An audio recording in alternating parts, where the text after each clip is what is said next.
क्या है? अच्छा, ओठ के नीचे क्या है? गला के नीचे क्या है? गला के नीचे, गला के नीचे क्या है? गला के नीचे चोली के पीछे क्या है? बच्चों का आहार। मैंने बच्चों का खुराक है। बच्चों की खुराक के नीचे क्या है? उसके नीचे पेट। अच्छा, पेट के बीच में क्या है? कमर। अच्छा, कमर के नीचे क्या है? लहंगा। लहंगा के अंदर क्या है? लहंगा कचहरी। उधर का जो सामने का कचहरी। लहंगा के अंदर क्या है? लहंगा क्या है? बताओ। हाँ, वही बोलियो, नाम दोबारा बोलो। क्या? कचहरी। अच्छा, कचहरी।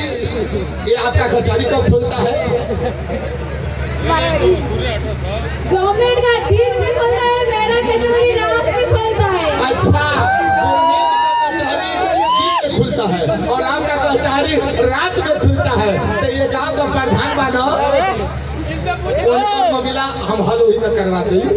अगर कुछ आदमी का खेत हो तो बातें होता हम चल के करवा दें। मुझसे पूछना चाहती है? रुक जाओ साले, मुझसे पूछना चाहती हूँ, पूछिए।